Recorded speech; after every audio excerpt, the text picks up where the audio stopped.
Johnny Dollar. This is George. Who? George, I said. George Reed, Floyd's of England? Floyd's of England, huh? What? That's the big insurance company sent you out to nail down Felix Kane. That's right, but now who are you? Yeah, that was a couple of months ago. All right, what about it? Any mind telling me who you are? That insurance company must have paid you a lot of money for that job, Dollar. Not only for clearing up the robbery, but for nailing Felix Kane. Maybe, maybe not. But you still haven't told me who you are. Maybe he gave you a nice big bonus, huh? Because when it was all over, Felix was dead. Who are you? George who? That's killing for money, isn't it? And remember, it was Felix's girl, that little redhead, here in New York? You had somebody trick her into telling you where to find him. So now she's doing a stretch because she was in with him. So? I remember when you tagged Felix here in New York? He fell on top of his own gun, killed himself. Isn't that the way you said it happened? Now, you listen to me, mister. Yeah, that's what you said. That's what you said then. Who are you? And nobody could prove otherwise. Because nobody else was there. All right, look. Now, you listen So to now me. what I say now is that you were pretty lucky then. You didn't know how lucky you were. That's so? Yeah. You see, the only reason you got away with that was because Felix's brother wasn't there. Because he was on the lam. He was out on the West Coast when it happened. Kane's brother, huh? Yeah, they were awful close, Felix and his brother. All their life. Ever since they were kids. You didn't know that, huh? Keep talking. Somebody did something to one of them. The other one helped him out. Or got even for him. All their life, Dollar. Go on. So now that Felix is dead, you ought to know what that means. Because it means the other one is going to get even for him. That means get even with you. With you and anybody else. All right, you. Now, wait just a minute. Oh, you're wising up now. Yeah, I think I am. George, huh? Yeah, that's right, Dollar. My name is George. George Kane. Felix's brother. Huh.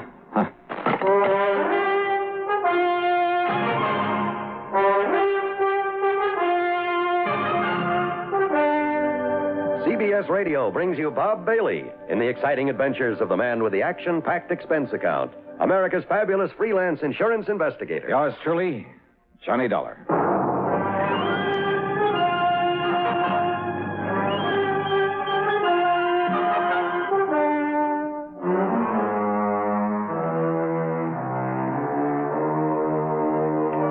Expense account submitted by Special Investigator Johnny Dollar to Floyd's of England, North American Office, Hartford, Connecticut. Following is an account of expenses incurred during my investigation of the Killer Kin matter.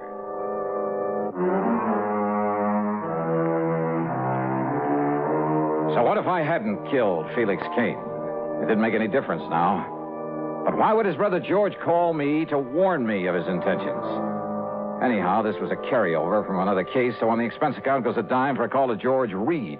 Well, of course, we'll pay whatever expenses may be involved. Well, good old Floyd's of England. But, George, what I really called about We'll simply regard it as an extension of the Felix Kane matter. Well, what I called about is to find out if you know anything about this brother George, where to find him and so on. Don't you mean how to avoid him? No. In a case like this, it's a matter of getting to him before he can get to me. Yes, perhaps you're right. So what do you know about him? Oh, I never heard of him, Johnny. Well, then maybe I'd better go on down to New York, where the trouble with his brother Felix started, where Randy Singer at the 18th Precinct helped me to... Well, sure. What? Sure, that's where George Kane is, in New York. Yeah, 2 or 3 times he used the phrase, here in New York. Well, now, Johnny... So, George, I'm heading on down there. Johnny, listen to me. Well? You must have some police protection. Here in Hartford? Here, in New York, anywhere. Look, didn't you understand me, George? I'm going down there and contact Lieutenant Singer. But if this George Kane comes here and then you come back here after not finding him down in New York... Oh, stop worrying, George. Johnny. I'll be in touch. Item 2, $6.90 fare and incidentals to New York. Item 3, $6 even for a cab into 18th Precinct headquarters. Lieutenant Randy Singer apparently knew plenty about George Kane. That's right, Johnny, and we still want this George Kane on a charge of assault with intent to kill right here in the city. But he was in California, hiding out in California, when you knocked over his brother Felix. When I caught up with Felix. Huh? Oh, yeah. You said he made a dive for you, but then tripped and fell on top of his own gun, didn't you? That's the way it happened. Is it, Johnny? Huh? I know that's the way you reported it, but, is that what really happened? Randy, are you kidding? Of course it is. Okay, I'll take your word for it. But you'll never convince George you didn't kill Felix. No, I suppose not. And he's clever, Johnny. Tall, good-looking, and very clever. Yeah? Then why did he telephone me, warn me that he's out to get me? I don't know. But I know that he outsmarted us by posing as a cop a couple of times. Forged credentials and everything. And he's dangerous. Well, where do I look for him? I wish I knew. Believe me, we'd nail him fast. Well, he's from right here in New York. That's where he called me from, Randy. How do you know? Well, he mentioned being here a couple of times. The operators say it was a New York call? Well, no. Oh, maybe he's here, maybe he isn't. With this new direct dialing system for long distance, you can't tell where a call comes from. Yeah, you got a point there. Anyhow, for once in your life, you're using your head.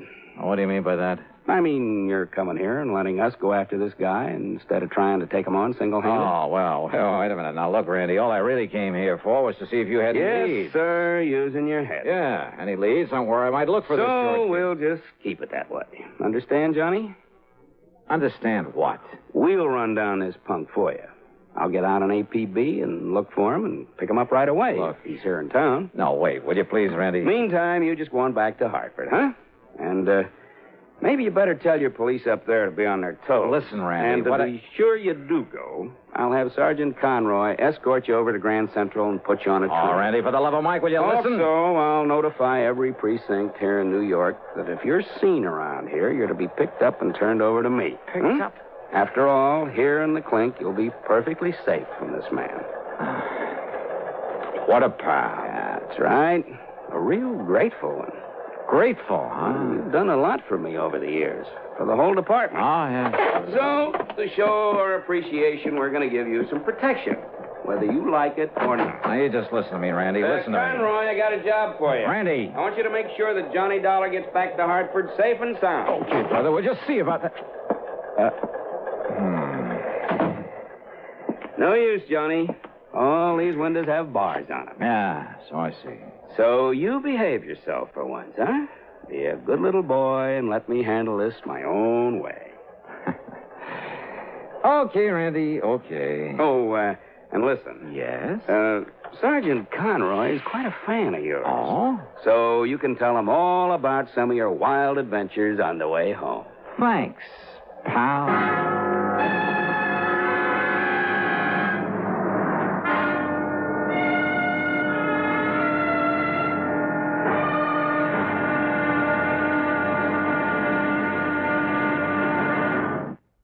And now, Act Two of yours truly, Johnny Dollar, and the Killer Kin Matter.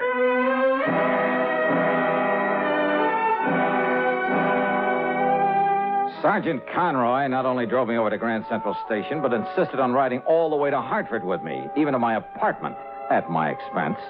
That's item 3, 1255, train fares and taxi. And what if it is a little irregular, Mr. Dollar, me coming up here to Connecticut? Oh, will you finish up what you was telling me on the train about the deadly debt matter you worked on last week? You just got to the part. So, item 4 is 70 cents for his phone call to Randy, telling him he delivered me safely home. And item 5 is about $3 for the good Scotch whiskey that he drank there at my apartment before I could send him on his merry way back to New York. Then, less than 5 minutes after he...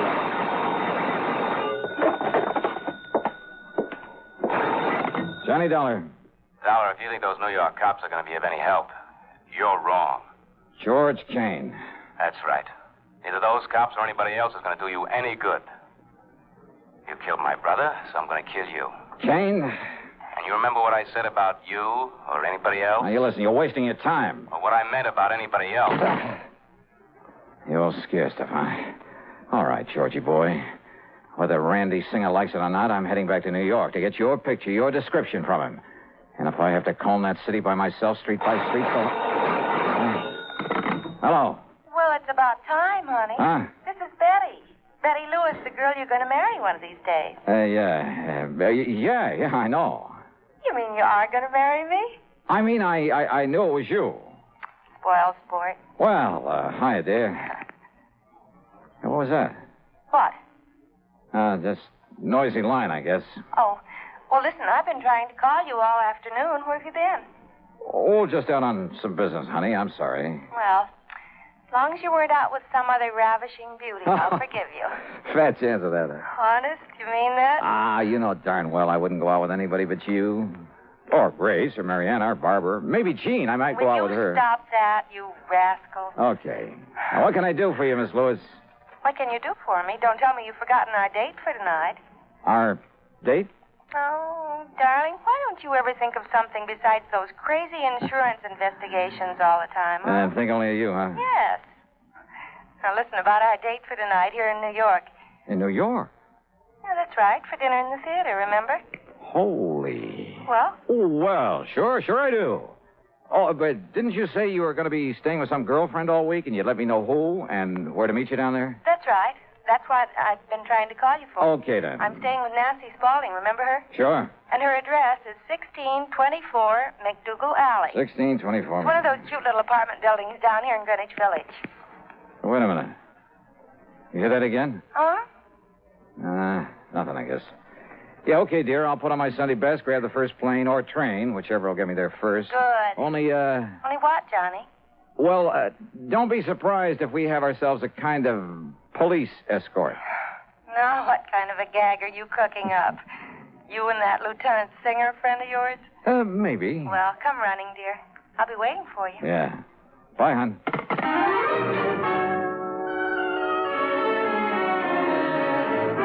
The plane schedule told me I barely had time to shave, shower, and get dressed. But as I finished and was about to head for the door... Yeah? Yeah, who is it? Mr. Perry, the building super. Oh. Yeah, what's up, Mr. Perry? Kind of funny thing, Mr. Dollar, and I kind of thought you ought to know about it. Know about what? You mind if I close this door? No, go ahead. Well? Well, you know that young man rented the little one room next door for the week? No, I don't. I thought it was vacant. No, sir. I haven't heard anybody in there, so... Well, I guess he heard you all right. What? He rented the place for a week, starting last night. Yeah? So when he left in such a hurry a few minutes ago, well, I sort of come up to take a look, see what he might have thought was wrong with it. Well? You see this wire I found? Yeah, looks like the stuff the phone company uses. Wait a minute. Yes, sir. It was sticking out of the wall just opposite to where your phone wires go in on this side. Sure, my line was tapped. Yeah, sure looks like It was some kind of device so he could ring me. And this man has left? Yes, sir. Maybe 25 minutes ago. Who was he? What was his name? Well, he give his name as John Jones. Oh, sure. Like he was just sort of making it up. Oh, what did he look like? Well, I'd say about your height, Mr. Dollar, and... Well, keep talking, Mr. Perry, while I make this call. Well, his hair was darker than yours, and he had a little thin kind of mustache. The call was to Randy Singer for a description of George Kane. And yes, it tallied with the one Mr. Perry gave me of the man who tapped my phone line, who just left in such a hurry. I told Randy I was heading back to New York, whether he liked it or not, that I barely had time to make a plane, that I'd call him when I got to the apartment in McDougal Alley and tell him all. Maybe even break down and ask for his help. And all because Kane had said he was out to get not only me, but anybody else who'd had a hand in catching up with his brother. Well, the only anybody else was Betty Lewis, who'd helped me trick Felix Kane's girl into showing me how to reach him.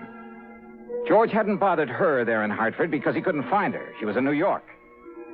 But over the phone, while he'd listen in, she'd given the address. During a frantic ride to the airport, I hoped, I prayed, that I could somehow reach Betty before George came. And now, Act 3 of yours truly, Johnny Dollar.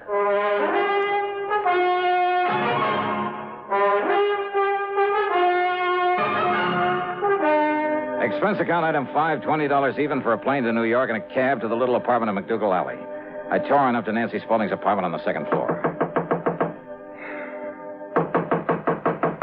Yes, who is it?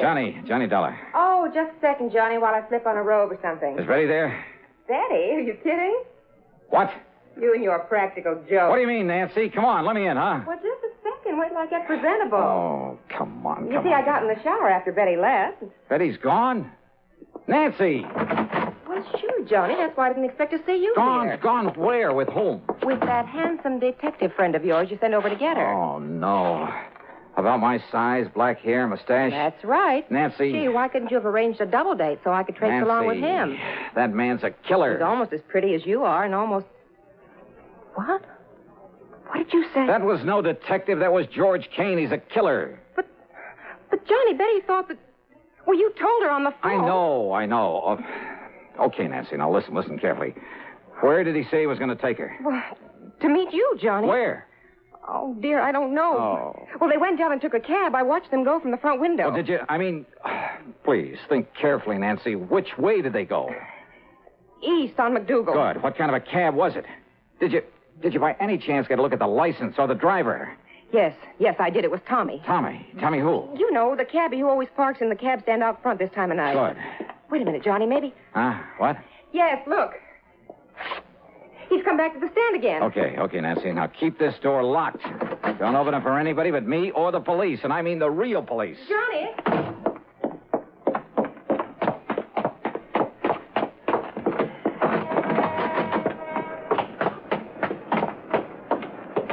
Tommy. Is your name Tommy? That's right. Where's to, mister? Okay, listen. A little while ago, you picked up a man and a girl here. You mean that good-looking doll staying with Miss Nancy up on the second floor? That's right, yes. That's right, I did. Her and the good-looking guy, I think I heard him say he was a plainclothes man. Okay. Do you remember where you took them?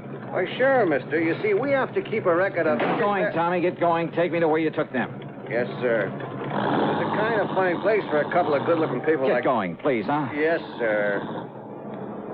Come on, step on it, will you? This is a matter of life or death. You serious, mister? Look, Tommy, that was no plain clothes man with that girl. That was a killer. You serious? Step on it. Yes, sir.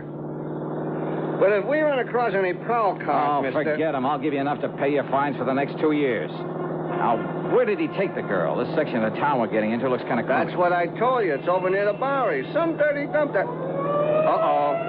Well, what are you slowing down for? I knew I shouldn't have mentioned it. I knew we'd tangle up with a prowl car. Don't you see the red light in back of us? Oh, yeah. Well, maybe that's the best thing we could ask for. The best thing? Come on, pull up. Let me handle it. Somebody better, mister. All right. Where the devil do you think you're going? Now, listen, officer. So it was you who had this poor cabbie tearing through all them red lights, was it? O'Reilly? Tim O'Reilly. Now, listen, Tim. Listen to me. This is an emergency. My name is... Oh, an emergency, is it? And out you come, me boy. Wait a minute. Will you listen to me, please? I will not. Come out of there and get into me prowl car in the back seat. Listen, we're chasing a killer. You can help us. I said get into the prowl car. So get in. Do I have Sure, yeah, okay. Tommy, look, you lead the way. Here's $20 for you. Well, thanks, but I Just don't lead the way for this prowl car to wherever it was. You lead the way to nowhere. In you go now, into the back seat. Wait a minute, now, you. Get in. Hey, just take it easy. Okay, Tommy. Huh? Get on your way. Right, O'Reilly. Oh, no. Yeah, I knew that had to be you, Johnny. Randy. I mean, charging into that cab there in McDougal Alley and heading this way. We had quite a job catching up. Okay, now, Randy, listen. Now, just calm down and take it easy, Johnny. Will you listen to me? No, because everything is under control. Thanks to you. Thanks to me. But don't you understand George Kane? I mean, Betty Lewis, you know her. George and Betty. George has taken her to George someplace... isn't taking her anywhere, Johnny. Well, of course he is. I'm trying to tell you... What? And I'm sure glad you gave me that McDougal Alley address over the phone. Huh? Of course, we only went there to pick you up, but when we saw a cab taking that girl of yours and some man away... George Kane. Yeah, I kind of thought it might be him. I don't know why. And... So when we trailed that cab over to some dingy rooming house over on... Well, anyway, when they got out, we got a good look at him. You caught him. That's right. By the time we get to the station house, he'll be in the clink, and the light of your gay young life will be there waiting for you. She's quite a doll, Johnny.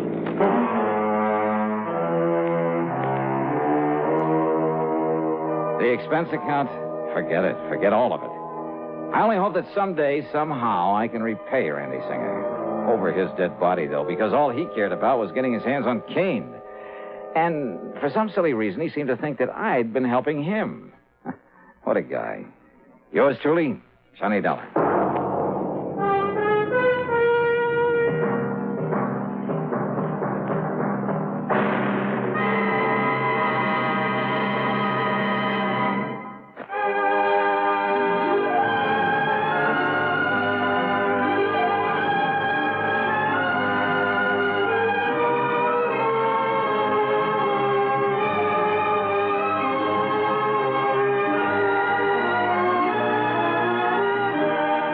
Yours truly, Johnny Dollar, starring Bob Bailey, originates in Hollywood and is written, produced, and directed by Jack Johnstone.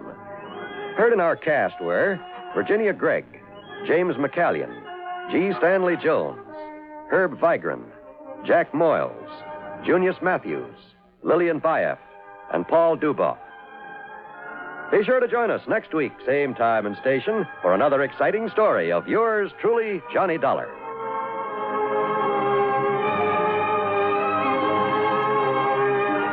This is John Wall speaking.